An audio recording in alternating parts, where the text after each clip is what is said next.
안녕하십니까 영락교회 성도 여러분. 4월 24일 토요일 말씀대로 365 함께 나누어 보도록 하겠습니다.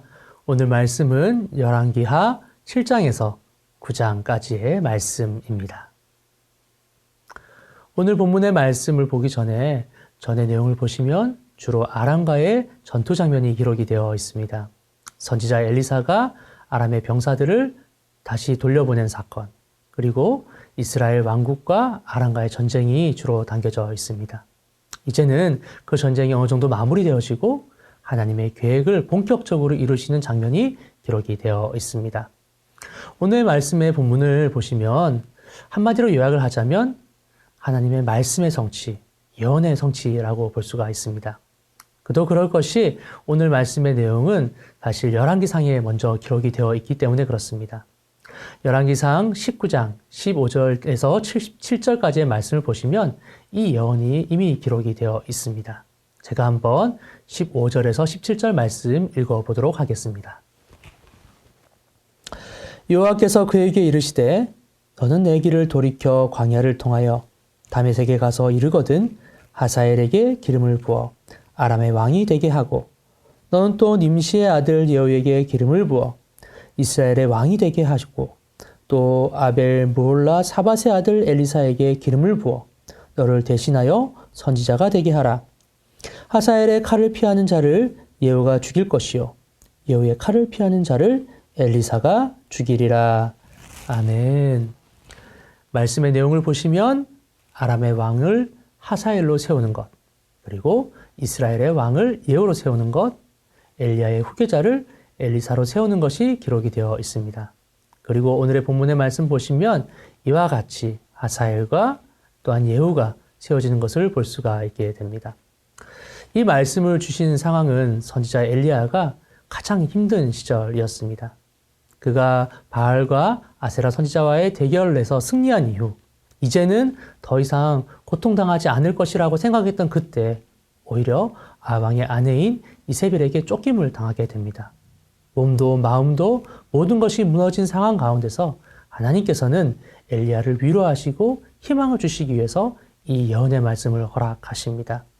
그가 비록 진 것처럼 보이지만, 그가 비록 패한 것처럼 보이지만 하나님께서는 계획하고 계시고 이 약속을 반드시 이루시겠다는 것이죠. 그리고 열왕기하 오늘의 말씀에 이르러서 이 약속은 성취가 됩니다. 하나님의 말씀이 이루어짐을 보게 되는 것이죠. 또한 이 말씀이 이루어짐 뿐만이 아니라 이 세워진 자를 통하여서 하나님의 새로운 계획을 세우게 되십니다. 어떤 계획입니까? 바로 아합의 왕조를 무너뜨리는 거죠. 이스라엘의 왕 예후를 세움으로 말미암아 지금까지 무너졌던 하나님의 왕국을 다시금 세우고자 하시는 것입니다.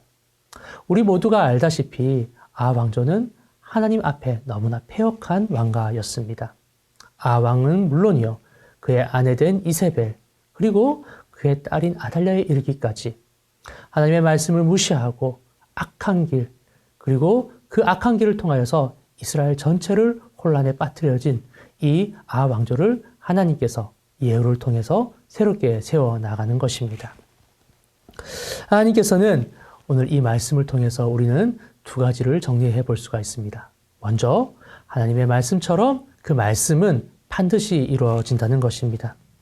엘리야를 통해서 주어진 이 말씀이 이제는 이루어지는 것과 마찬가지로 우리의 삶 가운데서도 하나님의 말씀은 반드시 이루어진다는 것입니다.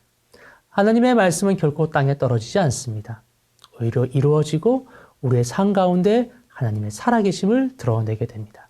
더불어서 하나님의 약속의 성취와 더불어서 하나님께서는 반드시 악인을 멸하신다는 것을 우리는 이 본문을 통해서 알 수 있습니다. 아합 왕조를 벌하시기 위해 예후를 세우셨던 것과 마찬가지로 이 땅의 악인들, 하나님께 범죄한 모든 자들에게 그 죄의 대가를 물으신다는 것입니다. 우리는 다윗 왕을 통해서도 이 사실을 잘 알 수 있습니다. 다윗 왕이 우리아의 아내인 밧세바를 범했을 때도 하나님께서는 반드시 그의 죄를 물으셨습니다. 물론 다윗 왕이 주님 앞에서 회개하고 용서를 구하고 또 용서를 받았지만 그 죄의 대가는 그대로 지게 됩니다. 마찬가지입니다. 아합 왕조 또한 하나님 앞에 범죄하게 되었고 그리고 그 범죄의 대가를 달게 받게 되는 것입니다. 우리는 신실하신 하나님, 더불어 공의로우신 하나님을 이 말씀을 통해서 알 수 있습니다.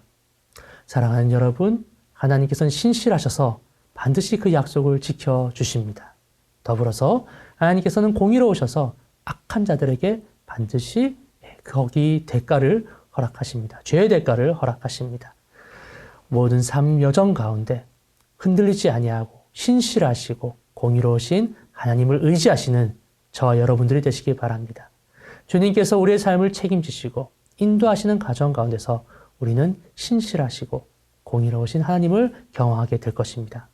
그 하나님과 함께 동행하시는 저와 여러분들이 되시기를 주님의 이름으로 축원합니다.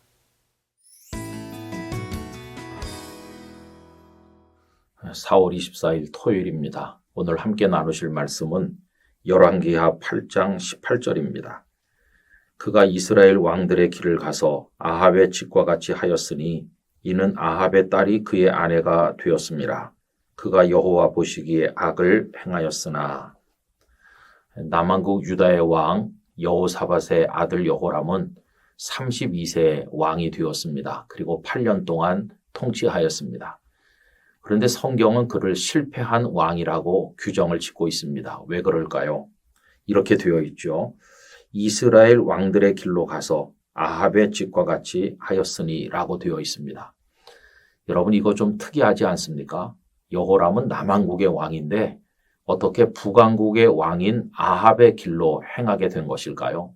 그래서 실패한 왕이 되었다고 기록되어 있는 것일까요? 그 이유가 있습니다. 그것은 다른 게 아니라 아합의 딸이 그의 아내가 되었기 때문이라고 오늘 본문은 그 이유를 밝혀주고 있습니다. 여기서 말씀하고 있는 아합의 딸이란 아달랴라는 여자를 말하죠. 아달랴는 아합과 이세벨 사이에서 태어난 딸입니다. 그런데 그 어머니 이세벨이 어떤 여자입니까? 우리는 의로운 사람 나봇에게 누명을 씌워서 돌로 쳐서 죽이고 나봇의 포도원을 강탈하던 이야기를 통해서 이세벨이 얼마나 악독한 여인인가 하는 것을 잘 알지 않습니까? 그런데 아달랴는 악한 아버지 아합과 그 간교하고도 악독한 여인 이세벨 사이에서 태어나서 오히려 어머니보다 더한 악독한 여인이 되었습니다. 그런데 이 아달랴가 여호람의 아내가 되었으니 여호람은 당연히 아합의 집과 같이 행하고 실패하는 게 마땅한 게 아니겠습니까? 그래서 그는 실패한 왕이 될 수밖에 없었다 하는 것입니다. 여러분, 그러면 어떻게 이 아달랴가 여호사밧의 며느리가 될 수 있었을까요? 여호람의 아내가 될 수 있었을까요? 사실 여호사밧 왕은 남왕국 유다의 왕들 중에서도 아주 드물게 보는 뛰어난 왕이고 하나님 앞에 정직하게 믿음을 지켰던 훌륭한 왕입니다. 그가 다 잘한 것 같은데 치명적인 한 가지 실수가 있었습니다. 그것은 그렇게 하나님을 잘 경외하는 그가 어떻게 된 일인지 악한 북왕국 이스라엘의 왕 아합과 가까이 지냈다는 것입니다. 심지어는 동맹을 맺고 전쟁을 함께 치른 적도 있었습니다. 그러다가 죽을 뻔하기도 하였죠. 이렇게 아합과 가까이 지내던 중에 아합의 딸을 며느리로 맞이하는 씻을 수 없는 실수를 저지르게 된 것입니다. 아달랴는 시집을 와서 자기 남편을 실패하게 했고 그 아들 아하시야를 실패한 왕이 되게 했을 뿐만 아니라 나중에 아들이 죽은 다음에는 손자들을 다 죽이고 자기가 직접 여왕의 자리에 오른 정말 악독한 여인, 그녀가 바로 아달랴입니다. 여러분, 여호람이 실패한 것은 그 아내가 악독했기 때문이라는 것을 알 수 있습니다. 그러므로 우리가 올바른 인생을 살고 믿음의 열매를 제대로 맺으려면 우리 주변에 그 영적 환경이 좋아야 된다는 걸 알 수 있어요. 우리가 아달랴 같은 사람들과 가까이 지낸다면 거기 물이 들 수밖에 없는 것이고 결국은 실수할 수밖에 없을 게 아니겠습니까? 우리 잘 알죠. 정몽주의 어머니께서 아들을 가르치면서 까마귀 노는 골짜기에 백로야 가지 말아라 하는 내용의 시조를 지은 거 기억하고 있지 않습니까? 시편 1편 1절도 동일한 말씀이죠. 복 있는 사람은 악인의 꾀를 쫓지 아니하며 죄인의 길에 서지 아니하며 오만한 자의 자리에 앉지 아니하고라고 말씀하였습니다. 여러분, 좋은 영적 토양을 만나셔야 됩니다. 아주 좋은 영적 생태계를 만들어 가셔야 됩니다. 여러분 주변에 기도 많이 하는 사람, 믿음으로 살려고 애쓰는 사람, 그리고 그 성품이 착하고 하나님 앞에 순종하기를 기뻐하는 사람, 이런 이들을 많이 두시기를 바라고, 그런 분들과 손을 잡고 함께 선한 영향력을 주고받으면서 하나님을 경외하시길 바랍니다. 그렇게 할 때 기도에 힘이 생기고 믿음이 더 강화되고 악한 꾀에 빠지지 않게 될 것입니다. 그런 모습으로 서로가 서로 사랑하면서 우리 영락교회 안에서 여러분 주변에서 귀한 신앙생활 잘하고 인생도 아름답게 만들어 나가시기를 간절히 기원합니다. 아버지 하나님, 아합과 이세벨 사이에서 태어난 간교한 여자 아달랴로 인해서 여호람이 실패한 왕이 되고 여호사밧의 가문에 비극이 온 것을 생각을 하였습니다. 우리가 어떤 이들과 가까이 지내며 교제하는가 하는 것이 너무도 중요합니다. 원하옵건대 저희들이 시편 1편 1절의 말씀처럼 복 있는 사람이 되기 위해서 악인들의 꾀를 따르지 않고 죄인의 길에 서지 않고 오만한 자의 자리에 앉지 않게 하시고 믿음으로 주님 사랑하며 기도하고 선하게 사는 이들과 가까이 할 수 있도록 인도해 주시고 저희들도 그런 사람으로 다른 이들에게 선한 영향을 미치게 하여 주옵소서. 예수님의 이름으로 기도하옵나이다. 아멘.